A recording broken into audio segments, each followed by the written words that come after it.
Student, आज मैं 10th class के बच्चों को थर्ड लेसन सवैये कराऊंगी। ये देखिए अर्थ मैं आज इसका आप सब बच्चों को बताती हूँ। तो पहले हम सब लेसन पढ़ लेंगे। पहले ये पैराग्राफ पढ़ लेंगे। देखिए सुनिए बच्चों ध्यान से। मानस हो तो वही रस खान, बसो मिली गोकुल गांव के ग्वारन। जो पशु हो तो कहाँ बस मेरो, चरो निति नंद की धेनु मझारन। पानो हो तो वही गिरी को, जो धरियो कर नंद पुरंदर कारण।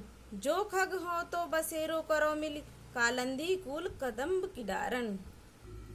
देखिए इस पंक्ति में रसखान जी अपने अगले जन्म में श्री कृष्ण की भूमि में जन्म लेने की कामना करते हैं। वे कहते हैं कि अगर मुझे मनुष्य का जन्म मिले, कवि रसखान जी कहते हैं अगर मुझे मनुष्य का जन्म मिले तो मैं उसी गोकुल गांव में उन गौलों के बीच में रहना चाहता हूँ। और वो कहते हैं जो पशु हो, अगर मुझे पशु का जन्म मिले तो उसमें मेरा कोई बस नहीं, लेकिन मैं नंद की गायों के बीच में चरने की कामना चाहता हूँ। वो कहते हैं अगर मुझे पानामीस पत्थर का जन्म मिले, अगर वो कहते हैं मुझे पत्थर का जन्म मिले तो उसी गोवर्धन पत्थर का जन्म मिले जिसे श्री कृष्ण ने इंद्र के कोप के कारण अपने हाथ से छत्र की तरह उठा लिया। वे कहते हैं यदि पक्षी बनने का मौका मिले, लास्ट में क्या कहते हैं, अगर वो पक्षी बनने का उन्हें मौका मिले तो वो गोकुल के अन्य पक्षियों के साथ मिलकर यमुना किनारे कदम्ब कुल की डाल पर बसेरा करना चाहते हैं। ओके बच्चों, अब आगे देखेंगे हम। देखिए या लकुटी अरुका मरिया पर राज तिहु पर पुर को तजिडारो। आठों सिद्धि नवो निधि को सुख, नंद की धेनु चराए विशारो। रस खान कबो इन अखियन सो ब्रज, ब्रज के वन बाग तड़ाग निहालो। कोटि कहूँ कल धौल के धाम, करील के कुंजन ऊपर वारों। अब आगे इसका अर्थ देखिए क्या होगा। कवि रसखान जी कहते हैं कि यदि उन्हें श्री कृष्ण की लाठी और कमल पाने का अवसर मिले, जिन्हें लेकर कृष्ण गाय चराने जाया करते थे, वे उनके लिए आकाश पाताल और मृत्यु लोक तीनों लोकों का राज त्याग देंगे। वे कहते थे कि यदि मुझे नंद की गायों को वन में ले जाकर चराने का सौभाग्य मिले तो उसके बदले वे अमूल्य आठों सिद्धियों नवों निधियों को से प्राप्त होने वाले सुख को भी भुला देंगे। वो कहते हैं अगर उनको ब्रज के वन और बाग बगीचे अपनी आंखों से देखने का अवसर मिले तो वे वहाँ उगने वाले कटीली झाड़ियों के झुरमुट में रहना पसंद करेंगे और उन पर सोने करोड़ों के महल, क्या बोलते हैं वे, कि सोने करोड़ों के महल को निछावर कर देंगे, मीन्स त्याग कर देंगे। अब आगे देखिए ये पंक्तियां में देखिए। जा दिन ते व नंद को छोरो, यावन धेनु चराई गयो है। मोहिनी ताननी गोधन गाय के बेनु बजाई रिझाई गयो है।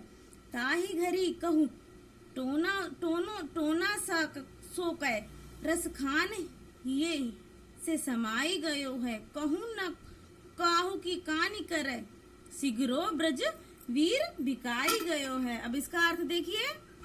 इन पंक्तियों में रसखान जी कहते हैं कि जिस दिन से वो नंद का छोरा मीन्स नंद का बेटा, जिस दिन से वो नंद का बेटा श्री कृष्ण गायों को इस वन में गायों को चरा गया है और अपनी मुरली की धुन से मनमोहन तान से यहाँ की गायों को रिझा गया है, तभी से वह लोगों पर कुछ जादू टोना सा कर गया है। वह जन जन के हृदय में घर कर गया है। तब से ब्रज की में ऐसी हालत हो गई है कि कोई किसी की परवाह नहीं करता। लगता है कि सारे ब्रजवासी नंद के छोरे पर निछावर हो गए हैं। अभी आगे देखेंगे।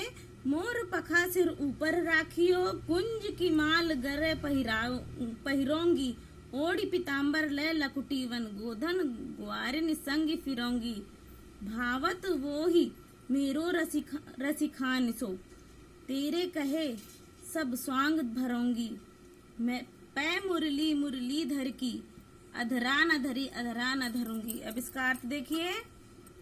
अब इन पंक्तियों में रसखान जी गोपियों के प्रेम का वर्णन करते हैं कि गोपियां श्री कृष्ण के प्रति अपने प्रेम को लेकर के सब कुछ करना चाहती हैं। वो सारा सॉन्ग रचना चाहती हैं जो श्री कृष्ण को प्रिय था। गोपियां कहती हैं कि वे श्री कृष्ण की तरह अपने सिर के ऊपर मोर के पंख धारण करेंगी। वे अपने गले में लाल रंग के गुंजों की माला भी धारण करेंगी। वे श्री कृष्ण का वेश धारण करके पीले रंग के वस्त्र भी पहनेंगी। अपने हाथ में गायों को चराने के लिए लाठी लेकर गायों और ग्वालों के साथ वन वन भटकेंगी। वे कहती हैं कि अपने श्री कृष्ण के लिए वे सारे रूप धारण करेंगी, सारे सॉन्ग करेंगी जो उन्हें अच्छे लगते थे। किसे? कृष्ण जी को अच्छे लगते थे। पर वे वो सॉन्ग कभी नहीं करेंगी जो श्री कृष्ण किया करते थे।